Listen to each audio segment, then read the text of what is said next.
Hi everyone, JP Collins here from Book of Hours, and I'm doing another live segment, this time by myself. Julie is off doing some other things, and we're working on some new content. But I'm glad to be here, and I wanted to talk to you about something that I've noticed recently, well, in the past year. And it's something that the media does, and it's something that I'm calling micronarratives.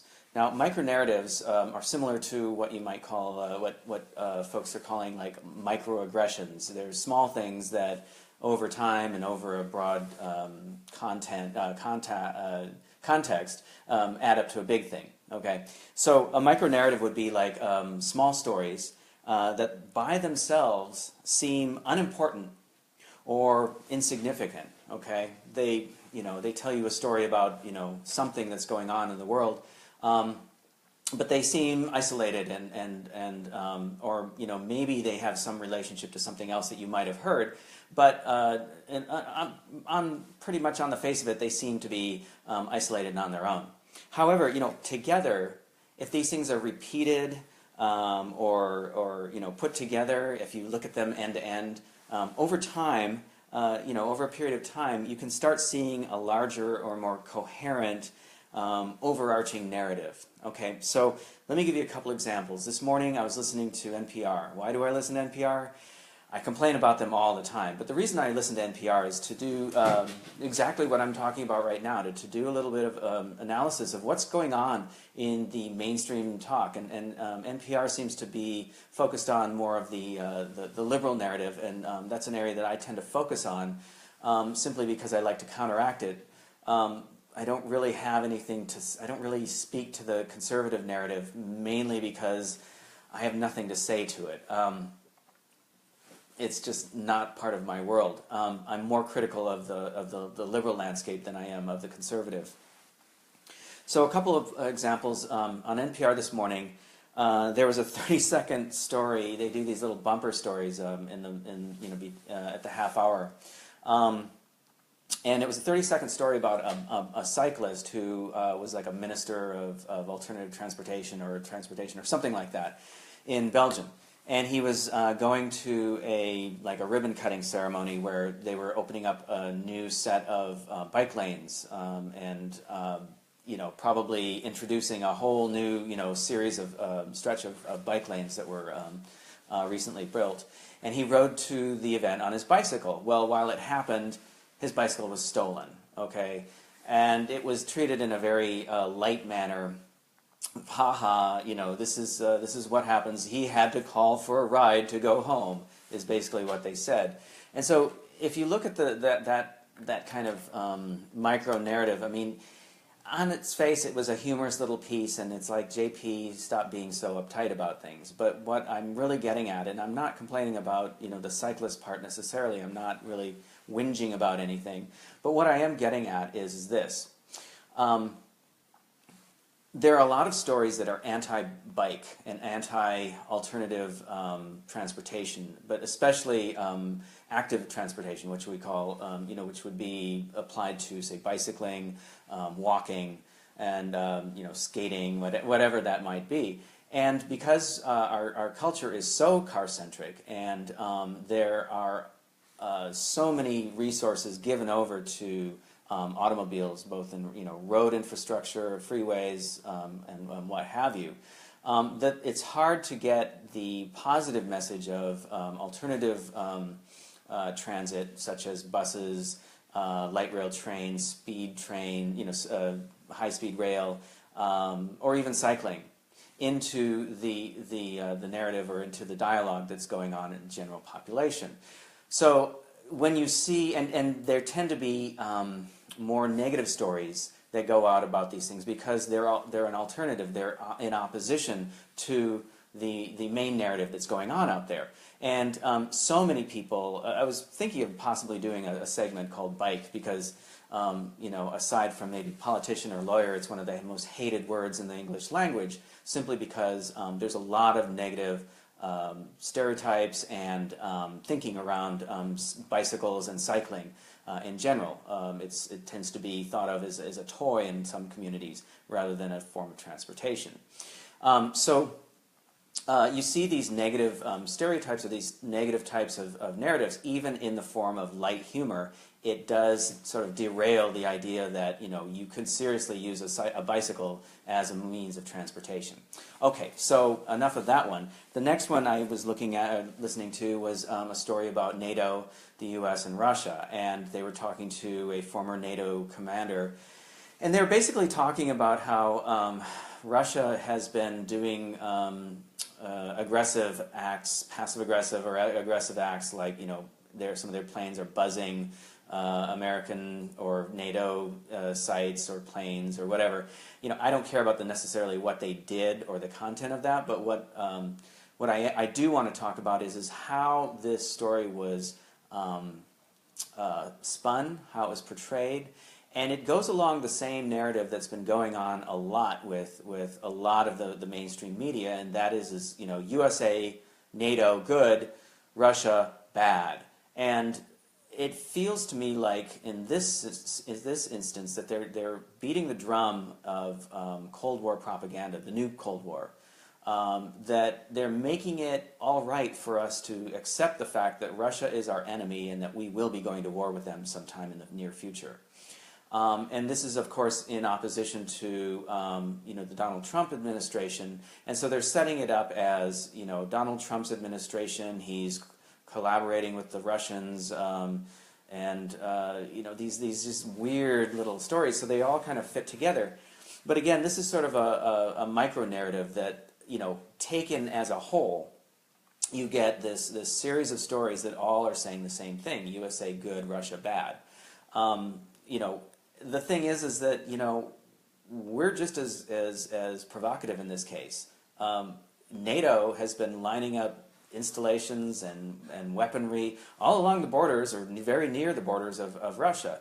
And the narrative that you know, Russia invaded Ukraine and all these things are really, you know, flipped from what you know, the alternative press and alternative media have been saying. So we really, you know, if you look at these things as a whole, you know, an entire, you know, narrative, broad-based narrative, you see the arc, and you see how the media starts getting these ideas as they're sort of like an earworm or an idea that just kind of winds its way into your brain and gets you to start thinking along those same lines, the way that the propaganda that they're pushing wants you to.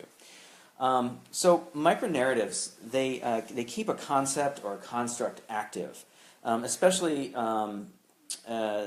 when that broader idea is hard for the general public to accept at once. So let's say, you know, the propaganda going out there was, we want to go to war with Russia. We think Russia is bad and we're going to go to war with them. Well, you can't just come out and do that, because most of the public is not going to accept that. Okay? But if you start digging away and working your way and building a consensus and a base through a series of micro-stories, micro-narratives, to build up that dislike, that hate of this other power, then you're going to get there, right? And, you know, it's sort of like 1984, where they have the newspeak and these slogans that get you to believe a certain way, and they will do things like say certain things so that you forget what was said maybe 3 days ago or last week. And I'm going to get to that in a moment. So let me give you an example of putting out an idea that may be unpalatable to the public, the general public, as an idea or a construct all at once. So, for instance, the build-up to the Iraq War back in 2003, or from 2001 through 2003, there was a point there where, you know, Osama bin Laden was the enemy, and he was the reason that, you know, 9/11 happened, and you know, all these stories and things were going on about, you know, the enemy, Osama bin Laden. But as things started shifting and the neoconservatives wanted to start pushing us into Iraq and thinking that Iraq was the enemy and that they were the reason for 9/11, which of course they weren't, but the neoconservatives who really wanted to go to war there to do whatever, take over the country, make Saddam Hussein pay, get the oil, whatever those reasons were. That was the direction they wanted to go, and the micro narratives started skewing in that direction, and so you started hearing Osama bin Laden, Osama bin Laden, Osama bin Laden, Saddam Hussein, Osama bin Laden, Saddam Hussein, Osama bin Laden, Saddam Hussein, Saddam Hussein, Saddam Hussein, Saddam Hussein, Saddam Hussein. So you see, over a period of time, they work the one name into the other. And you can go back to the record and see that. The other thing that was going on out there was the weapons of mass destruction. It was just ridiculous, to the point to where the micro narratives got to the point to where you had General Coleman Powell going in front of the UN and saying, yes, we do have good evidence to support that we have WMDs and all this bullshit that was going on, but because people had enough micro-narratives behind them to believe this overarching narrative that there was probably a good chance that there were WMDs in Iraq and that they were there to harm us, well, it made it easier for us to believe Coleman Powell. It made it easier for himself to believe it. I don't think he believed it at first, if at all. I don't know. Okay, so the other thing about micro-narratives is that they work the other way as well, and this is what I was talking about with 1984, the novel 1984. In that novel, basically, they would be at war with one area and not the other. So they would be they'd be at war with East Asia and not what was the other country? The other country was Eurasia or something like that. Okay. So at one point they'd be at war with New Asia, and East Asia would be their allies, and then it would flip. Okay. But nobody would remember that, maybe a year ago, it was just the opposite of what was going on currently.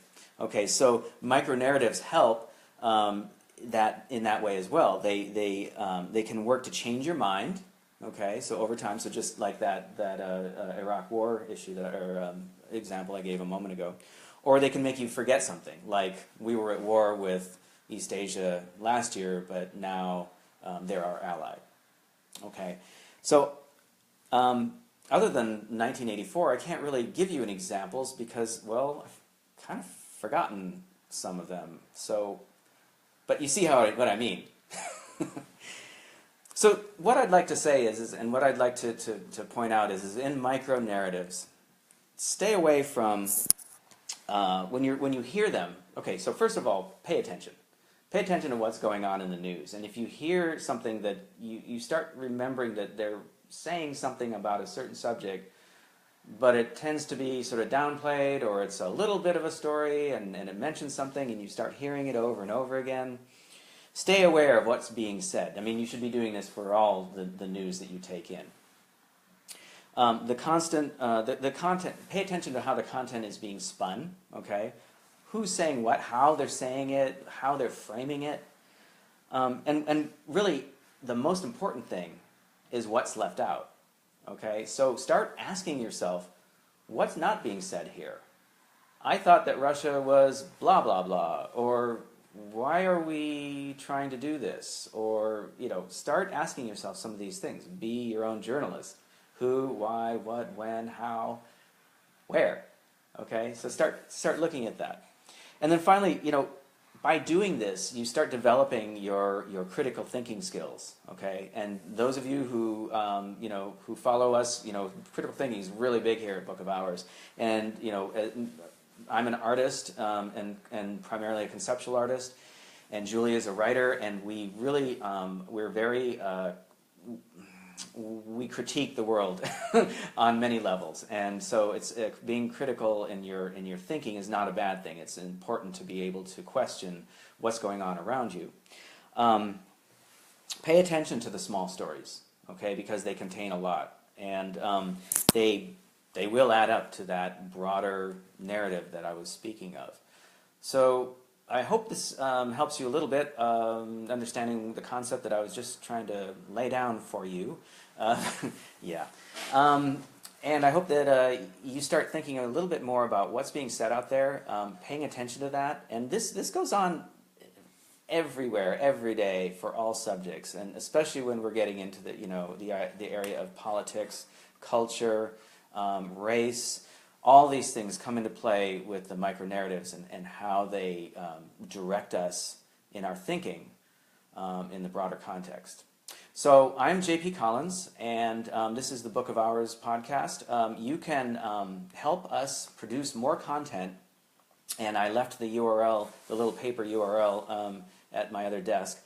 But you can. I will put the link in our comment section, both on Facebook and on YouTube. So please help us keep doing the things that we're doing. We're trying to buy some new equipment, get some microphones. We just got a donation the other day, and you can do that by going to our website and look for the donation button. Okay, that's it. I'm in the wind. Thanks for watching. Bye-bye. Oh yeah, trolls will be ignored.